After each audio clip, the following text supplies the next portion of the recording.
সবাইকে স্বাগত। আপনারা যারা বন প্রহরীতে পরীক্ষা দিবেন, আপনারা অনেকেই মেসেজ করতেছেন, কল করতেছেন যে ভাই বন অধিদপ্তরে বন প্রহরীতে যারা পরীক্ষা দিবে তাদের পরীক্ষার সিস্টেমটা কেমন, প্রশ্ন প্যাটার্ন কেমন, পরীক্ষা কি এমসিকিউ হবে নাকি লিখিত হবে। আমি বলি পরীক্ষা আপনাদের প্রথমে এমসিকিউ হবে, তারপরে লিখিত হবে, ঠিক আছে, তারপরে শারীরিক উপাইবা। আমি বলি 100% শিওর, প্রথমে 100% শিওর এমসিকিউ পরীক্ষা হবে। সময় থাকবে 60 মিনিট এবং পূর্ণমান থাকবে 60। আমার কথা কি বুঝতে পারছেন? সময় থাকবে 60, পূর্ণমান থাকবে 60। সকাল 10টা 30 থেকে পরীক্ষা শুরু হবে এবং 11টা 30-এ পরীক্ষা সমাপ্ত হবে। আপনারা সকলে জানেন 1 ঘন্টা পরীক্ষার সময়। আমি বলি অবশ্যই 100% শিওর পরীক্ষা এমসিকিউ হবে, তারপরে লিখিত হবে।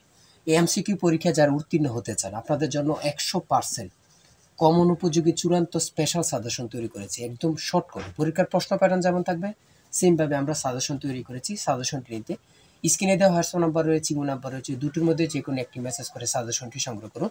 সাজেশনের মূল্য মাত্র 100 টাকা।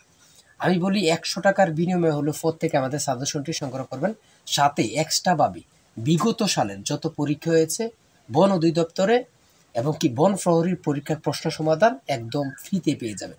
আমি বলে রাখি, অবশ্যই যারা যারা আমার ভিডিওটি দেখতেছেন প্রত্যেকে 100 টাকার বিনিময়ে হলো প্রত্যেকে আমাদের সাজেশনটি সংগ্রহ করবেন, ইনশাল্লাহ পরীক্ষায় পাশ করবেন। অনেক পরীক্ষার্থী শুধু ফেল করে কেন, তারা প্রশ্ন প্যাটার্ন বুঝতে পারে না। অনেকে বলে লিখিত পরীক্ষা হবে, অনেকে বলে এমসিকিউ পরীক্ষা হবে। না, এখানে 100% শিওর এমসিকিউ পরীক্ষা হবে, 100% শিওর। আমি বলে রাখলাম 60টি এমসিকিউ থাকবে, সময় থাকবে 60 মিনিট। আপনারা যদি এখান থেকে 40 পান তাহলে পরীক্ষা উত্তীর্ণ, ঠিক আছে। আবার 35 পেলেও পরীক্ষা উত্তীর্ণ। হ্যাঁ, এটা ডিপেন্ড করবে কে কতটুক নাম্বার পেয়েছে ওটার উপরে, ঠিক আছে। যারা বেশি পায় তাদেরকে ডাকবে, এটা হচ্ছে কথা। কারো কথায় হয়তো কোনো কথায় বিভ্রান্ত হবেন না। পরীক্ষা এমসিকিউ হবে, পরীক্ষা কি হবে এমসিকিউ। আপনার এমসিকিউ পরীক্ষার প্রিপারেশন নেন, ইনশাল্লাহ আপনার পরীক্ষা পাস করতে পারবেন। আর যার যে কোনো সমস্যা কমেন্টে মেসেজ করুন, আমরা সাথে সাথে রিপ্লাই দিব। সবাই ভালো থাকবেন, সুস্থ থাকবেন। আল্লাহ হাফেজ।